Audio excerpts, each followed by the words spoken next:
Hi hello నమస్తే నా పేరు Suresh welcome to hit TV నిన్న పార్లమెంట్ సమావేశంలో దాదాపు దేశం మొత్తం ఒక్కసారిగా ఉలిక్కి పడేటువంటి సవరణ ఒక చేపట్టింది ఆ యొక్క బిల్లుకు సవరణకు సంబంధించినటువంటి పూర్తి విషయం కూడా అడిగి మనము ఆ మేధావులను కావచ్చు అక్కడ ఉన్నటువంటి సీనియర్లను అడిగి తెలుసుకున్నాం దాంట్లో అసలు ఉన్నటువంటి దాగి ఉన్నటువంటి నిజాలేంటి అసలు నేరస్తులకు లేదంటే పొలిటీషియన్స్కి ముసుగులు ఉన్నటువంటి నేరస్తులకు అసలు అవసరమయ్యే లేదంటే ఆ యొక్క నేరం చేయాలన్నా కూడా గుండెలో గుబులు పుట్టేటువంటి ఆ పని చేయాలంటే కూడా ఒక భయం కలిగించేటువంటి వార్త ఇది అనుకోవచ్చు. దాదాపు 130వ రాజ్యాంగ సవరణ బిల్లు 2025 నేరస్తులు అవుతే ఇక అవకాశం లేనట్టే.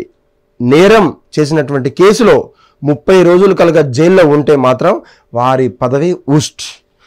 కేంద్ర మంత్రిని రాష్ట్రపతి తొలగిస్తారు, రాష్ట్ర మంత్రిని గవర్నర్ తొలగిస్తారంటూ కూడా ఒక చిన్న విషయంగా మనకు చూడొచ్చు. కానీ ఇది ఒక చాలా పెద్ద ఒక సవరణ బిల్లు చేపట్టిందంటే మామూలు విషయం కాదు. ఇప్పటికే ఆ బిల్లులు పాస్ అయినాయి. ఏ ఒక్క రాష్ట్రంలో ఉన్నటువంటి ముఖ్యమంత్రి నుంచి మొదలు పెడితే పిఎం అయినా సరే, కేంద్ర మంత్రులైనా సరే, రాష్ట్ర మంత్రులైనా సరే, ఏ ఒక్క పొలిటీషియన్ కూడా నిజ నిర్ధారణ అయిన తర్వాత రుజువు అయితే మాత్రం వాళ్ళ పోస్టు ఊస్టింగ్ అన్నట్టు చెప్తున్నటువంటి పరిస్థితి.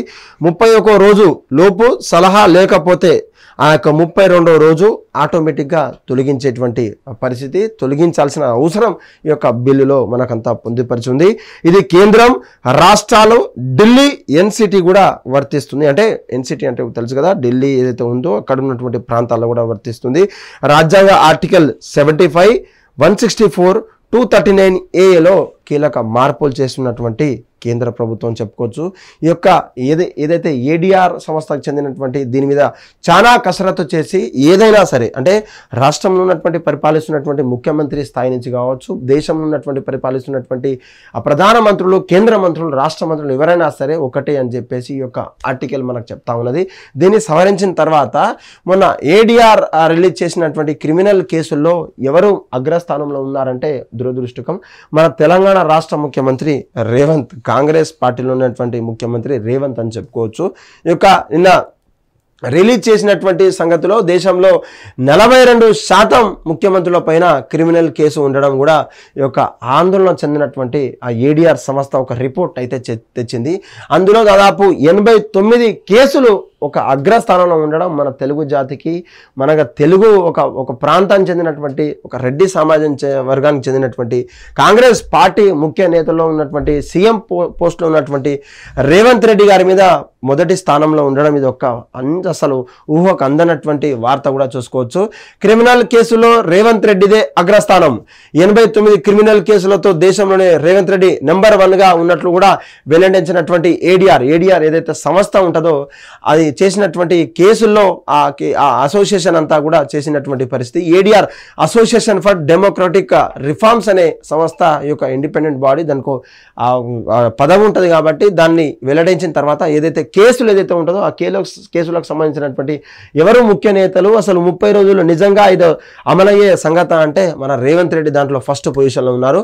30 రోజుల్లో జైల్లో ఉన్న నాయకులను పదవి నుండి తొలగించేటువంటి కొత్త చట్టం వస్తున్న నేపథ్యంలో క్రిమినల్ కేసులో ఉన్న ముఖ్యమంత్రుల జాబితా విడుదల చేసినటువంటి అసోసియేషన్ ఫర్ డెమోక్రటిక్ రిఫార్మ్స్ దేశంలోనే 42% ముఖ్యమంత్రులపై క్రిమినల్ కేసులు ఉండగా అందులో 89 క్రిమినల్ కేసులతో మొట్టమొదటి స్థానంలో ఉన్నటువంటి అగ్ర నేత రాహుల్ గాంధీతో పాటు ఈ యొక్క రాహుల్ గాంధీ కూడా అసలు ఆశ్చర్యపోయేటువంటి వార్త ఇది. ఎందుకంటే మేము ఉన్నటువంటి రాజ్యాంగాన్ని రక్షిస్తాము, మా యొక్క రాజ్యాంగ స్ఫూర్తి ఓట్ చోరీ అనే నినాదాలతో పోతున్నటువంటి రాహుల్ గాంధీ గారు మీ యొక్క సీఎం పదవిలో ఉన్నటువంటి రేవంత్ రెడ్డి మీద ఎన్ని కేసులు ఉన్నాయి, అసలు సీఎం అవ్వాల్సినటువంటి అర్హతలు ఏంటి, లేదంటే పార్టీకి బలం ఇచ్చిన తర్వాతనా లేదంటే ప్రజల్లో మార్పు వచ్చిన తర్వాత అనేక ఆలోచన చేయకుండా నేరుగా తనను సీఎం చేయడం, ఆ సీఎం కుర్చీలో కూర్చున్న తర్వాత తన వైఫల్యాలు కావచ్చు, అక్కడ సక్సెస్ రేట్ కావచ్చు, తెలంగాణను పాలిస్తున్నటువంటి అన్ని కొరతలపైన నిధులు నియామకాలపైనటువంటి కొరతలపైనటువంటి తనకు ఎటువంటి అవగాహన లేకుండా కేవలం దేశంలో ఉన్నటువంటి పార్టీని ఏదో గవర్నమెంట్లో తెచ్చాము లేదంటే పార్టీ శ్రేణులతో మాట్లాడామంటూ కూడా తనను సీఎం చేశారు. కానీ ADR association for democratic reform చేసినటువంటి వెల్లడించినటువంటి ఫామ్లో ఆ పేరులో మొట్టమొదటి నాయకులు ఎవరన్నా ఉంటే తను రాహుల్ గాంధీకి అసలు ఆశ్చర్యపోయేటువంటి వార్త ఇది. మీ యొక్క శిష్యుడు, మీ యొక్క మీ యొక్క రాష్ట్రంలో ఉన్నటువంటి ముఖ్యమంత్రి అని చెప్పుకునేటువంటి పరిస్థితి కనిపిస్తూ ఉన్నది. ఏదైనా సరే తెలంగాణ రాష్ట్రంలో ఉన్నటువంటి ఏ ఒక్క ముఖ్యమంత్రి కావచ్చు, ఏ ఒక్క ముఖ్య నేతలు కావచ్చు, మినిస్టర్లు కావచ్చు, ఏదైనా కూడా వాళ్ళ మీద ఉన్నటువంటి 30 రోజులు కనుక జైల్లో ఉంటే మాత్రం గవర్నర్ నేరుగా వాళ్ళ పదవి నుంచి పోస్ట్ నుంచి రిమూవ్ చేసి వాళ్ళను అనర్హతగా వేటు వేయాలని చెప్పేసి కూడా చెప్తున్నటువంటి పరిస్థితి. ముఖ్య నేతలతో వాళ్లకు ఆల్ రాని వాళ్ళు కావచ్చు, ఏబీసీలు రాని వాళ్ళు కావచ్చు, ఓనమాల రాని వాళ్ళు కావచ్చు, ఇప్పుడు ఉన్నటువంటి ఎమ్మెల్యేలు సహా ఎమ్మెల్సీలు ఎంపీలు ఉండడం మా యొక్క సిగ్గుచేటు.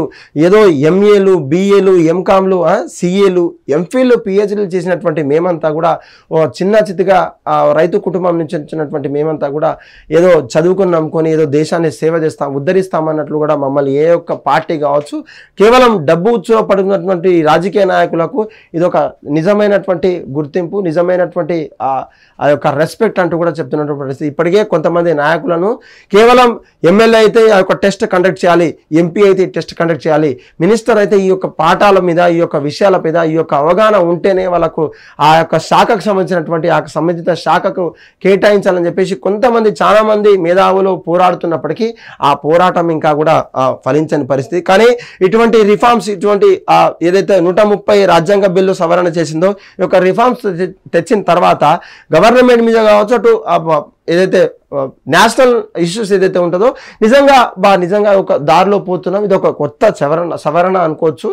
ఒక రిఫార్మ్స్ని మనం తీసుకునే విధంగా, ఒక గ్రాస్ప్ చేసుకునే విధంగా ఒక పాజిటివ్తో మనం ముందుకు వెళ్ళాలి తప్ప దీన్ని ఎవరు కూడా వ్యతిరేకించదు. ఎందుకంటే రానున్న రోజుల్లో క్రిమినల్స్ అంతా కూడా ఆ రాజ్యాలు వెళ్తే మనల్నంతా కూడా బానిసలు అవుతారని చెప్పేసి కూడా చెప్తున్నటువంటి పరిస్థితి. ఇప్పటికే బీఆర్ఎస్తో పాటు కాంగ్రెస్ బీజేపీలంతా కూడా మా తరం అయిపోయింది, కొత్త తరం నాయకులంతా రావాలి, కొత్త విద్యార్థుల సంఘాలు రావాలి, విద్యార్థి సంఘాల నుంచి పుట్టాలి, ప్రతి ఒక్క ప్రాబ్లమ్స్ తెలవాలి, యువత మీ యొక్క మండలంలో ఉన్నటువంటి గ్రామ పంచాయతీ ఉందో అది ఎంచుకొని అక్కడ ఉన్న ప్రధాన సమస్యల మీద మీరు పోరాడితే అక్కడి నుంచి జెడ్పీటీసీ కావచ్చు, ఎంపీపీ కావచ్చు, అక్కడ ఉన్నటువంటి చిన్న స్థాయి నుంచి మీరు కూడా ఏది సాధ్యం కాదంటూ కూడా మీరు అనుకోవద్దని చెప్పేసి కూడా చాలా మంది మాట్లాడుతుండడంతో ఈ యొక్క రిఫార్మ్స్లో సంగతి ఉన్నటువంటి ఈ క్రిమినల్ కేసుల విషయంలో కూడా మనం మొట్టమొదటి స్థానం ఉండడం మన నిజంగా తెలంగాణ రాష్ట్రానికి సిగ్గుచెట్టు అని కూడా మనము భావించవచ్చు. హిట్ టీవీ యాప్, ఇందులో short news, live news, entertainment shows, movies, digital magazines తో పాటు మీ జిల్లా వార్తలను కూడా ఫ్రీగా చూడొచ్చు. ఇంకెందుకు ఆలస్యం, వెంటనే హిట్ టీవీ యాప్ ని డౌన్లోడ్ చేసుకుని ఫ్రీగా ఎంటర్టైన్మెంట్ పొందండి. Hit TV app, hit TV app, please download hit TV app. Hit TV app ని ఫ్రీగా డౌన్లోడ్ చేసుకుని ఎంజాయ్ చేయండి. మీకు నచ్చిన ఎంటర్టైన్మెంట్ కోసం హిట్ టీవీ యాప్ ని ఫ్రీగా డౌన్లోడ్ చేసుకుని ఎంజాయ్ చేయండి. హిట్ టీవీ యాప్ ని డౌన్లోడ్ చేసుకుని ఆస్వాదించండి, ఆశీర్వదించండి. ఇంతమంది సెలబ్రిటీలు హిట్ టీవీ యాప్ ని డౌన్లోడ్ చేసుకోండి అని చెప్తున్నారంటే ఎంత మంచి యాప్ ఆలోచించండి. అమెరికా అమెరికా అమెరికా అమెరికాలో చదవాలనుకునే వాళ్ళకి విశ్వసనీయమైన పేరు మన శౌర్య కన్సల్టెన్సీ. UK లో 1 year masters, UK లో 1 year masters, 2 years work permit up to 5 years visa. Contact Shaurya Consultancy. Contact 89851 89851.